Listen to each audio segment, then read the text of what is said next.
Hello everybody and welcome back to my channel ShareX India. बस continuation में मैं ये वीडियो आप लोग के लिए बना रहा हूँ। प्लीज़ टाटा कैपिटल वाली वीडियो चेकआउट कर लीजिएगा। उससे आप लोग को टाटा कैपिटल के आईपीओ में क्या चल रहा है मार्केट में, आप लोग को यहाँ पर सारी बातें समझ में आ जाएंगी। छोटी सी वीडियो है, आप लोग को यहाँ पर ज़रूर बेनिफिट वो देगी। बाकी अभी फिलहाल इस वाले वीडियो में हम लोग बातें करने वाले हैं यहाँ पर मार्केट के बारे में। कल मंडे है, कल आप लोग की मार्केट यहाँ पर ओपन होने वाली है। बहुत सारे मेरे पास यहाँ पर क्वेश्चन वगैरह आ रहे थे कि भैया क्या करें क्या ना करें, मार्केट यहाँ पर कैसी है कैसी नहीं है। मैंने बार बार सबको वीडियो में पिछले एक आध दो दिनों में कहा था कि मार्केट बॉटम आउट होना स्टार्ट हो चुकी है। देखिए, मैं भी मार्केट में ही हूँ। मैंने भी कई वीडियोस वगैरह देखी यहाँ पर जिसमें लोग समझा रहे हैं और अलग अलग आप लोग को यहाँ पर चार्ट वगैरह दिखा रहे हैं कि कैसे पहले कभी मार्केट गिर रही थी, फिर वो रिकवरी के साइंस दिखाती है, लेकिन ऐसे में मार्केट यहाँ से और गिर जाती है। कोई अंत नहीं है, देखो इसका मैं बहुत क्लियर बात कर रहा हूँ, कोई अंत नहीं है। कोई भी यूट्यूबर मार्केट कोई बैठा बैठा ये नहीं बता सकता है कि मार्केट यहाँ से रिकवर करने वाली है। हाँ, बट 21,872 रुपये का एक ये मेरे पास भी एक आखिरी सपोर्ट था। और ये लाइन मैंने अभी नहीं बनाई, ये लाइन मैंने बहुत पहले बनाई थी, मतलब हो गए होंगे कम से कम 6-8 महीने पहले मैंने बनाई थी। तो मार्केट ने यहीं पे सपोर्ट लिया है। ऑल दो बार बार सपोर्ट लिया, यहाँ सपोर्ट लिया, यहाँ सपोर्ट लेके ऊपर गई, फिर यहाँ सपोर्ट लेके ऊपर जा रही सकता है यहाँ पर कंटिन्यू डाउन और आ जाए यहाँ पर। बट व्हाट आई फील कि अब यहाँ पर ये नहीं आना चाहिए। इंडिया टैरिफ भी अब यहाँ पर कम कर रहा है, ऐसा कल डोनाल्ड ट्रंप जी का कहना था। बहुत सारे लोग यहाँ पर भड़क गए थे सरकार के ऊपर। खैर, मुझे उससे भी कोई यहाँ पर ज़्यादा मतलब है नहीं, आपकी मर्जी, सरकार को प्यार करो या सरकार के ऊपर भड़को, मुझे मुझे कोई फ़र्क नहीं पड़ता। बट या टैक्स अगर इम्पोर्ट ड्यूटी कम होती है तो बेनिफिट यहाँ पर हम ही लोगों का होगा। एग्जाम्पल के तौर पे, अगर कोई भी चीज़ अमेरिका में अगर आप लोग को 100 रुपये की मिलती थी तो इंडिया में आते ही वो 150, 200, 250 रुपये की हो जाती थी। अगर टैक्स कम होगा तो वो 250 के बजाय हो सकता है 150 की या 200 की आप लोग को मिले। तो बेनिफिट यहाँ पर आप ही का होने वाला है। और आपके साथ साथ यहाँ पर जो बेनिफिट है वो इंडियन कंपनीज का भी होगा, क्योंकि जो भी इंडियन कंपनीज यहाँ पर ऐसी भी थी जो अमेरिका से सब सामान मंगाती थी और उसको मैन्युफैक्चर लाइक मंगाया, उसको असेंबल किया, मैन्युफैक्चर किया, उसको आगे इंडिया में मार्केट में बेचा। एक एग्जाम्पल ले रहा हूँ। तो जो सामान मंगा रही थी वो भी उनको सस्ता पड़ेगा, अब यहाँ पर वो सस्ता पड़ेगा तो कहीं ना कहीं उनके प्रॉफिट मार्जिन यहाँ पर इंक्रीज करेंगे, उनकी बैलेंस शीट स्ट्रांग होगी, रिजल्ट्स अच्छे आएंगे, वैल्यूएशंस आप लोग को और फिर कंपनीज की अच्छी मिलेगी। तो इंपोर्ट ड्यूटी का कम करना तो बहुत ही ज़रूरी था। इसी का एक बेसिक एग्जांपल आप लोग को मैंने आज अपनी रील में भी अपलोड करके बताया था। इस वाली रील्स को देखा करो, रील्स तो प्लीज़ मेरी रोज देखा करो, वीडियोस देखो ना देखो आपकी मर्जी। अब एक और एग्जाम्पल लूँ, अगर मैं, मस्टैंग गाड़ी आती है, इंडिया में मिलती है 70-80 लाख रुपए की, अमेरिका में मिलती है 35 लाख रुपए की, 40 लाख रुपए की, तो दुगना की मिलती है ना। तो वो 40 लाख रुपए तो भैया सरकार देती है यहाँ पर, और उसके ऊपर जब लोगे तो फिर आरटीओ वारटीओ सब तो दुनिया भर का देना ही देना है। तो जितना इम्पोर्ट ड्यूटी कम करे उतना भाई मेरे लिए तो बढ़िया है, बाकी सभी के लिए बढ़िया है, ठीक है। तो इस पर जितना डिबेट करना हो कर लो। इम्पोर्ट ड्यूटी तो कम करना ही चाहिए, बहुत फालतू में इम्पोर्ट ड्यूटी थी। अब वो चाहे ट्रंप के कहने से इंडिया कम करे या डर के कम करे या कैसे भी कम करे, मुझे उससे घंटा फर्क नहीं पड़ता, ठीक है। बाकी एफ की मैं बात करूँ तो लगभग यहाँ पर अभी फ्राइडे की बात कर रहा हूँ मैं, फ्राइडे को डेट थी आप लोग की यहाँ पर 7 तारीख की। लगभग यहाँ पर DII उसने 2 करोड़ 2,300 करोड़ के आसपास का माल नेट परचेज किया है। और नेट FIIs ने यहाँ पर लगभग 2,000 करोड़ का माल अभी भी बेचा है। FIIs की सेलिंग यहाँ पर अभी तक रुक नहीं रही है, बट कह सकते हो कि थोड़ा बहुत यहाँ पर अब कम होने लग गई है। अगेन हो सकता है कि ये शायद वाली बात हो, कल मंडे है, परसों नरसों थोड़ा सा कुछ। अब फॉर एग्जांपल इंपोर्ट ड्यूटी कम करती है सरकार, तो उसका कैसे इम्पैक्ट, अब उसका पॉजिटिव इम्पैक्ट भी है हम इंडियंस के ऊपर, नेगेटिव इम्पैक्ट भी है कहीं ना कहीं बाहर के लोगों के ऊपर, मतलब FIS के ऊपर। तो देखते हैं कैसे अब यहाँ पर मार्केट इस चीज़ को लाइक सेंटिमेंट्स को लेती है कि इंपोर्ट ड्यूटी अगर कम करती है सरकार, तो वो ओवरऑल क्या पॉजिटिव न्यूज़ ऐसा उसको ट्रीट किया जाएगा या नेगेटिव न्यूज़ ट्रीट किया जाएगा। लाइक वो इंडियंस के लिए तो पॉजिटिव न्यूज़ है विदाउट एनी डाउट। इंडियंस के लिए तो ये न्यूज पूरी भयंकर पॉजिटिव है भाई। मैं तो खुश हो जाऊंगा अगर मस्टैंग मुझे यहाँ पर सस्ती मिलेगी, तो मैं तो परचेज कर रहा हूँ जाके। एग्जाम्पल दे रहा हूँ बेकार सा, बट या इंडियंस के लिए तो अब आईफोन आता है। आईफोन मैंने अपनी रील में मैंने वो दिखाया भी था कि कैसे एक आईफोन आप लोगों का इंडिया में मिलता है आप लोगों को मतलब इतना महंगा, और बाहर मिलता है आप लोगों को इतना सस्ता। मैंने ये बात कल दिखाई भी थी अपनी रील में, ये देखिए। ये कहाँ का है, इंडिया से सिंगापुर है, ये यूएस की मैं बात कर रहा हूँ। इंडिया में आईफोन 16 प्रो मैक्स मिलता है 160 का, वहाँ मिलता है 1 लाख रुपए का। मतलब कि कन्वर्ट करने के बाद मिलता है 1 लाख रुपए का, मतलब कि नेट 60,000 रुपए का फर्क है। और ये पैसा सीधा सरकार को जा रहा है, ये 60,000 रुपए सीधा सरकार को जा रहा है। भाई कंपनी तो सेम ही रेट पे फोन दे रही है, ठीक है, तो मेरे हिसाब से तो इनकम टैक्स फाइल करना सब बेकार है। अब ये भी तो पैसा सरकार को ही चला जाएगा, उसके ऊपर इनकम टैक्स भी मैं दूं। मतलब इस 1,60,000 रुपये को कमाने के लिए भी मैंने इनकम टैक्स दिया होगा।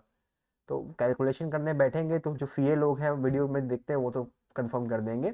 बाकी ये सब डिस्कशन यहाँ पर चल रहा है आप लोगों को, सब लोगों के साथ। आप लोगों का भी हल्का सा माइंड खुलेगा, जो लोग वीडियोस देखते हैं जिनकी एज अभी यंग है, तो आप लोग को बेनिफिट देगा, ठीक है। एनीवेज, चलो ये सारी बातें तो यहाँ पर हो गई। नेट यहाँ पर एफ की अभी भी मार्केट में आप लोग को सेलिंग ही देखने को मिल रही है। डी थोड़ा सा ज्यादा बाय कर रहे हैं, जिस चक्कर में मार्केट अब आप लोग को हल्की फुल्की यहाँ पर ग्रीन नजर आ रही है, ठीक है। एटलीस्ट कल तो ग्रीन थी यहाँ पर। अब आते हैं यहाँ पर स्टॉक्स पे। पहली बात तो जो most bought stocks on Groww यहाँ पर आ रहे हैं, त्रिवेणी हो गया, डाटा पैटर्न हो गया और आइनॉक्स विंड हो गया। यहाँ पर तीनों में मैंने यहाँ पर एक चीज़ कॉमन नोटिस करी है। वो बात जो मैंने यहाँ पर नोटिस करी है कि तीनों स्टॉक्स में कोई भी मेजर न्यूज़ नहीं है। आप चाहे यहाँ पर त्रिवेणी टरबाइन देखिए, ये भी मैं तीन स्टॉक्स की बात नहीं कर रहा हूँ, मैं अभी आप लोग को यहाँ पर कुछ समझाना चाह रहा हूँ, समझ जाओगे 2 मिनट में भी आप लोग। चाहे आप लोग यहाँ पर त्रिवेणी टरबाइन देखो, चाहे यहाँ पर डाटा पैटर्न देखो, चाहे यहाँ पर आइनॉक्स विंड देखो, ये तीनों स्टॉक्स पता है ग्रीन में आप लोग के इतने भयंकर तरीके से क्यों क्लोज हुए, मैं बताता हूँ। पहली बात तो तीनों कंपनीज आप लोग की यहाँ पर स्मॉल कैप की कंपनीज है, चाहे वो त्रिवेणी हो, चाहे वो आप लोग की डेटा पैटर्न हो, चाहे वो आप लोग की यहाँ पर आइनॉक्स विंड हो, स्मॉल कैप की आती है। और दूसरी जो कॉमन बात मैंने नोटिस करी पिछले 6 महीने में, मतलब 2-3 महीने में, तीनों के तीनों स्टॉक्स ऑलमोस्ट 50% के आसपास क्रैश हो चुके थे। अब 50% एक बहुत ही बढ़िया ideal value for money crash होता है। सही बता रहा हूँ, दोबारा कब ये क्रैश देखने को मिलेगा हमको और आपको ये नहीं पता। हो सकता है अगले साल देखने को मिल जाए, इतना जल्दी देखने को मिलता नहीं है। ऐसे ऐसे जो क्रैश, जो डिस्काउंट, जो वैल्यू फॉर मनी चीज़ें हैं, ये अब आप लोग को एटलीस्ट 2-3 साल बाद देखने को मिलेंगी। और 50% फिर 2-3 साल बाद की वैल्यू से देखने को मिलेगा आपको, अभी की वैल्यू से तो भूल जाओ, बिल्कुल देखने को मिलने वाला है। तो ऐसा मुझे यहाँ पर लग रहा है कि इन सब स्टॉक्स में बाइंग कस की हुई है। यहाँ पर भी अगर बाइंग देखोगे तो 19,000 करोड़ की कंपनी में अगर 1,200 करोड़ के यहाँ पर शेयर ट्रेड कर रहे हैं, बहुत कस के बाइंग यहाँ पर आ रही है। Same goes here also. 9,000 crore की तो यहाँ पर आप लोगों की मार्केट कैप है, ठीक है। और उसमें अगर यहाँ पर 900 करोड़ के शेयर्स कोई बाय कर रहा है तो वो बड़ी बात है भाई, इसका आधा होता है ट्रेडेड वैल्यू, ये होती है इसका आधा, मतलब किसी ने बाय किया होता है, ठीक है। यहाँ पर भी अगर देखोगे तो लगभग लगभग 500-600 करोड़ की बाइंग यहाँ पर आई है। ये बाइंग मेरे हिसाब से पता है कौन कर रहा है? एफ आई आई। देखो ओवरऑल तो एफ आई आई यहाँ पर माल बेच रहे हैं, बट अगर डेटा पैटर्न की भी बात करोगे तो ऑलमोस्ट 50% क्रैश हो चुका है। आइनॉक्स विंड की बात करोगे तो आइनॉक्स विंड का भी यहाँ पर यही हाल है, और जबकि ये तो रिन्यूएबल सेक्टर का शेयर है। लगभग लगभग आप लोग का ये स्टॉक भी यहाँ पर पिछले इतने 6 महीने में, सितंबर नवंबर से 50% के आसपास क्रैश हो चुके हैं। तो कहीं ना कहीं यहाँ पर जो शेयर्स अब बॉटम आउट होने लग गए हैं, बहुत सारे शेयर मार्केट में है जो बॉटम आउट होने लग गए, अब यहाँ से फर्दर फॉल नहीं दिखाएंगे। तो ये सारे उनमें से स्टॉक्स हैं जो बॉटम आउट हो चुके हैं, और कहीं ना कहीं एफ वगैरह को इनको बाय कर रहा है। And one thing more, as an mutual fund का मेरा वर्क है यहाँ पर लखनऊ में, कितने लोगों ने पैसा यहाँ पर निकाला अपना अपना। सब अब कह रहे हैं कि यार नहीं निकालना चाहिए था, क्योंकि 2-2 दिन में मार्केट इतनी कस के भाग रही है। मार्केट निफ्टी भले ही ना भागे, लेकिन जो शेयर्स होते हैं यहाँ पर, वो आप लोग के 5-5, 6-6, 10-10% रिकवर कर जा रहे हैं। जैसे 0% पे ओपन हुए, कल गिरे थे, आज वो 5-5, 6-6% ऊपर उठ गए, ठीक है। इसके अलावा जो मेरे भी यहाँ पर जिनको मैं ट्रैक करता हूँ, 5% हो गया। आज तो फ्राइडे को तो फिर भी कम उठी थी मार्केट, लेकिन एक दिन पहले बहुत उठी थी। एमटार देखो, एमटार भी कितना बढ़िया उठा हुआ है, कितना गिर गया था यहाँ पर, लगभग अगेन 40-50% के आसपास यहाँ पर भी ये कंपनी भी गिरी हुई थी। लेकिन एक हफ्ते में अगर रिकवरी करने की बात करोगे तो लगभग 12-13% एक हफ्ते में उठ चुका है। तो जिन्होंने यहाँ पर इसको सेल आउट कर दिया है ना, उन्होंने ये रिकवरी मिस कर दी है। इसलिए मैं कह रहा हूँ कि शेयर्स में पैसा इस समय लगाओ। इस समय अगर कोई किसी के पास एक्स्ट्रा पैसा है, एफडी वगैरह है, तो उसको इन्वेस्ट कर सकते हो अपने हिसाब से। इंडिविजुअल शेयर में करने का मन नहीं कर रहा है, डाउट हो रहा है, तो म्यूचुअल फंड में उठा के पैसा डालो, लेकिन पैसा का इस समय ज़रूर लगाओ, ज़रूर 10-10 हज़ार रुपये लगाओ, लेकिन इस समय मार्केट इतनी बॉटम आउट है कि पैसा लगाओ ज़रूर। बाद में यही पैसा आप कमाओगे तो आपको मज़ा आएगी, ठीक है। श्याम मेटालिक्स की मैं बात करूं, अब मेटल्स पे तो, जबकि मेटल और स्टील पे तो यूएसए ने क्या कहते हैं उसको, इम्पोर्ट ड्यूटी टैरिफ वहाँ इम्पोर्ट मतलब और लगा दिया है। लेकिन ये उठने का रीज़न पता है क्या है? कि अगेन वही 30-40% के आसपास कंपनी यहाँ पर गिर चुकी थी, जिस चक्कर में यहाँ पर अब थोड़ी बहुत बाइंग आती है। तो 8-8, 9-9% यहाँ पर शेयर्स आप लोग के उठ रहे हैं। ठीक है, तो यही सारी न्यूज़ है यहाँ पर। इसके अलावा अगर मैं बात करूँ यहाँ पर कल्याण ज्वेलर्स की, मुझसे भी 2-4 लोग यहाँ पे पूछ रहे थे, सर गोल्ड वगैरह पे अब हाथ मत डालो। पहली बात तो कल्याण ज्वेलर्स काफ़ी गिर पड़ा है। दूसरा, गोल्ड इस समय ऑल टाइम हाई पे है यहाँ पर, और अब फर्दर ऑल टाइम हाई यहाँ पर ब्रीच नहीं होने वाला है, क्योंकि मार्केट जैसा कि मैंने बोला बॉटम आउट हो रही है। तो मार्केट गिर चुकी है, गोल्ड उठ चुका है। अब मार्केट उठना स्टार्ट होगी तो गोल्ड थोड़ा बहुत तो गिरना स्टार्ट होगा। अल्टीमेटली गोल्ड गिरेगा नहीं, बट थोड़ा बहुत तो गोल्ड कहीं ना कहीं यहाँ पर गिरेगा ही गिरेगा। इंडिया का मैच आ रहा है, मैं मैच ही देख रहा हूँ बार बार उधर मुड़ मुड़ के। ठीक है, अगेन जोमेटो भी मुझसे यहाँ पर कुछ लोग पूछ रहे थे कि भैया क्या करें क्या ना करें। जोमेटो का गिरने का पीछे का रीजन पता है क्या है? जोमेटो में कोई दिक्कत नहीं है, दिक्कत है स्विगी में। स्विगी हल्का सा ज़्यादा लोगों को वैल्यू फॉर मनी लगने लग गया है, क्योंकि यहाँ पर जो मार्केट कैप है वो है 82,000 CR के आसपास का। यहाँ पर जो मार्केट कैप है वो है 2,09,000 करोड़ के आसपास का। रुक जाओ, पूरी बात सुन लो। जोमेटो नो डाउट प्रॉफिटेबल है, ठीक है, लेकिन सिर्फ 350 करोड़ का इन्होंने पहली बार प्रॉफिट डिक्लेयर किया था। वहीं पे स्विगी आज तक प्रॉफिट स्विगी ने डिक्लेयर नहीं किया है, लेकिन स्विगी भी अपना लॉस कम करता जा रहा है, और आने वाले 1 से 2 साल के अंदर ही अंदर स्विगी यहाँ पर अपने आप क्या कहते हैं उसको प्रॉफिट डिक्लेयर कर देगा। तो पैसा कहाँ बनता है? कभी भी आज अगर शाहरुख खान से दोस्ती करोगे तो बेनिफिट आज नहीं मिलेगा। बेनिफिट तब मिलता जब शाहरुख खान कुछ नहीं था, तब दोस्ती करी होती। तो आज बनते हुए शाहरुख खान को, जब शाहरुख खान बन गए आज इतना, तो बनते हुए के सफर में जो फायदा मिलता है ना, वो ज्यादा वैल्यू फॉर मनी रखता है आप लोग को।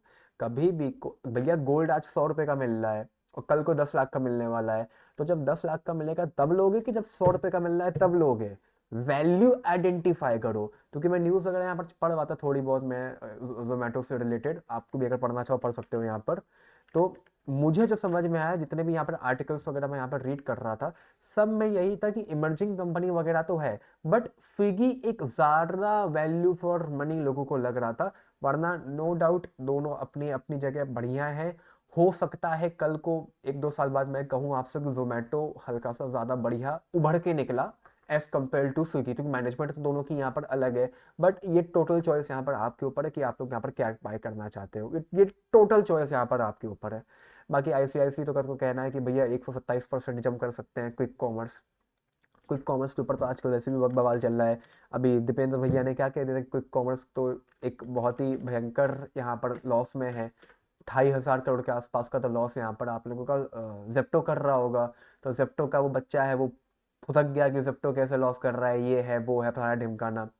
पर कहीं ना कहीं बात उनकी सही भी थी कि क्विक कॉमर्स इंडिया में बिजनेस तो नहीं बन पा रहा है, यूज केस तो है, लोग यूज कर रहे हैं, लेकिन एज अ प्रॉफिटेबल अभी तक तो कुछ खास साबित नहीं हुआ है। जोमेटो ने भी 1-2 क्वार्टर में ये प्रॉफिट डिक्लेयर किया था, देखते हैं कि आगे कितने टाइम तक ये प्रॉफिट डिक्लेयर कर पाते हैं बार बार। आईटीसी के शेयर को लेके भी हल्का सा मैं आप लोग को यहाँ पर कुछ टिप देना चाहूंगा। जितने भी यहाँ पर लॉन्ग टर्म इन्वेस्टर हैं, वैसे तो हार्डली कोई मेरी video as a long term investor यहाँ पर देखते हैं, बट आईटीसी इस समय एक ऐसे वैल्यूएशन में मिल रहा है जहां पर हर आदमी इसको लेना चाहेगा। 400 रुपए के आसपास का इसका यहाँ पर एक ऐसा सपोर्ट है जैसा आईटीसी का आज से 10 साल पहले यहाँ पर 200 रुपए के आसपास का होता था। याद है? 200 से 250, 200, 250, 200, 250, 200, 250, 10 साल तक आईटीसी यहाँ पर अपने उसी रेंज में ट्रेड कर रहा था। और वही चीज अब यहाँ पर आईटीसी के साथ एज अ 400 रुपए के आसपास आप लोग को देखने को मिल रही है। 400 रुपए का एक ऐसा यहाँ पर आईटीसी ने मार्क क्रिएट करके रखा हुआ है सन 2023 से, जिसको आईटीसी ब्रेक नहीं कर रहा है। हाँ, अभी 2 दिन पहले निकला था, लेकिन वो 2% रिकवर करके लाइक 2 दिन में ही वो रिकवर कर गया। 400 रुपए के आसपास का एक ऐसा मार्क है जहां पर कोई अगर इसको as a long term portfolio में रखना चाहता है, डिविडेंड एज अ स्टॉक इसको यहाँ पर रखना चाहता है, तो वो रख सकता है। चॉइस यहाँ पर आपके ऊपर है। वरना इतना बता दूं, 5 लाख करोड़ का मार्केट कैप है। उम्मीद सपने में भी मत रखना कि यहाँ से 400 रुपए का स्टॉक 800 रुपए का हो जाए, क्योंकि 400 से 800 रुपए तक जाने के लिए ये 5 लाख करोड़ 10 लाख करोड़ में कन्वर्ट होने पड़ेंगे। इतनी जल्दी तो नहीं होगा, टाइम लगेगा। वो भी तब जब कंपनी यहाँ पे डिविडेंड नहीं देगी, वरना तो अभी वापस से डिविडेंड देने पे हल्का फुल्का उतर चुके हैं। ठीक है, तो ये अपडेट था। इसके अलावा एक बार हम लोग यहाँ पर सारे बैंक्स डिस्कस कर लेते हैं। एचडीएफसी बैंक से रिलेटेड मेरे पास यहाँ पर एक छोटा सा न्यूज़ है कि यहाँ पर एक्सिस सिक्योरिटीज ने इनको 2,000 रुपए के आसपास का टारगेट दिया है। आप यहाँ देख सकते हो कि HDFC बैंक को यहाँ पर टारगेट मिला है 2000 रुपये के आसपास का एक्सिस सिक्योरिटीज से। वैसे भी HDFC बैंक अब हल्का फुल्का यहाँ पर पॉजिटिव आने लग गया है। Positive in which sense I am talking about कि मार्केट यहाँ पर इतना फॉल हुआ, रिलायंस वगैरह भी फॉल हुआ, लेकिन HDFC बैंक एज सच कोई भी मेजर फॉल नहीं दिखाया है। इनफैक्ट पिछले 1 साल का रिटर्न यहाँ पर अभी भी इस कंपनी का पॉजिटिव है, पिछले 6 महीने का भी पॉजिटिव है, पिछले 3 महीने का नेगेटिव है। बट अगेन वो उतना नेगेटिव भी नहीं है, खाली 5% के आसपास का नेगेटिव है यहाँ पर, और पिछले 1 महीने में भी हल्का सा साइडवेज आप लोग उसको यहाँ पर कह सकते हो। जो भी गिरा है वो अभी एक हफ्ते में ही गिरा है, वरना कहीं ना कहीं ये कंपनी आप लोग की यहाँ पर साइडवेज थी। एज अ लार्ज कैप इसको पोर्टफोलियो में रख सकते हो, वरना मैं तो लार्ज कैप से थोड़ा सा अवॉइड ही करता हूँ। ICICI बैंक की अगर मैं बात करूं यहाँ पर, तो ICICI बैंक का भी यहाँ पर टारगेट आया हुआ है। टारगेट आप लोग यहाँ पर देख सकते हो, लगभग 1500 रुपये के आसपास का यहाँ पर इन लोगों का कहना है कि यहाँ पर ICICI बैंक आ सकता है। इकोनॉमिक्स टाइम मिंट की यहाँ पर ये न्यूज़ है, और अगर यहाँ पर अचीव करता है, देखो बैंक्स इस समय हल्का सा यहाँ पर अंडर वैल्यूड अब हो चुके हैं। रीज़न क्या था, इम्पोर्ट ड्यूटी कट अगर यहाँ पर होती है और अगर अब वापस से इंडियन रुपीज़ यहाँ पर स्ट्रेंथन होता है, तो बैंक एक ऐसा सेक्टर है जो अब आप लोग को चलता हुआ नजर आ सकता है। क्योंकि पिछले भी 1 साल में अगर बात करोगे तो बैंक एज सच कुछ ज्यादा नहीं चला है। जैसा आप लोग की कैपिटल मार्केट थी, वही हाल कुछ कुछ कुछ यहाँ पर अब आप लोग का बैंक्स का हो गया है। ऑल दो कैपिटल मार्केट का हाल तो बहुत खराब था, बैंक्स का हाल वैसा कभी ना हुआ है और ना कभी होगा। बट अगर बैंक्स ना भी चलें, लाइक पिछले 1 साल में नहीं चले, तो हल्का फुल्का यहाँ पर आप लोग उसको यहाँ पर अंडर वैल्यूएशन पे कह सकते हो कि बैंक्स पे तभी अब आप लोग को यहाँ पर टारगेट आते हुए देखने को मिल रहे हैं। SBI से बेटर रहेगा कि आप लोग यहाँ पर प्राइवेट कंपनीज के बाय करो, क्योंकि SBI मतलब ना करो तो ज़्यादा बढ़िया रहेगा। कोटक के साथ अगर मैं कोई भी आप लोगों को अगर बोलना चाहूँ यहाँ पर, तो कोटक भी बाय कर सकते हो। ऑल दो कोटक के साथ हल्का फुल्की यहाँ पर नेगेटिव इम्पैक्ट आया था जब RBI ने इनको यहाँ पर बैन किया था, अप्रैल की मैं बात कर रहा हूँ यहाँ पर। उसके बाद अल्टीमेटली यहाँ पर स्टॉक आप लोग का रिकवर हो गया, और पिछले 1 साल या 3 साल में भी देखोगे तो हल्का फुल्का यहाँ पर साइड वेव से आप लोग को यहाँ पर देखने को मिल रहा है। Same goes for axis securities also. Axis bank का भी यहाँ पर आप लोगों का लगभग 1300-1400 रुपये के आसपास का टारगेट आया हुआ है, मतलब कि 30-40% के आसपास का अपसाइड पोटेंशियल यहाँ पर आप लोगों का एक्सिस बैंक भी रखता है। और एक्सिस बैंक ICICI और HDFC से ज़्यादा वैल्यू फॉर मनी होगा, क्योंकि मार्केट कैप वाइज सबसे छोटा आप लोग के उन तीन दोनों के सामने आप लोग का एक्सिस बैंक आता है। ठीक है, तो ये बात हो गई यहाँ पर 3 मेजर बैंक्स की। इसके अलावा आज की मेरी सारी वीडियो में इतना ही। कोई अगर आप लोग के पास मेजर न्यूज़ हो तो नीचे मुझे कमेंट कर सकते हो, कुछ पूछना हो तो मुझे बता देना, मैं आप लोग को यहाँ पर गाइड कर दूंगा। Bye bye, take care, love you all.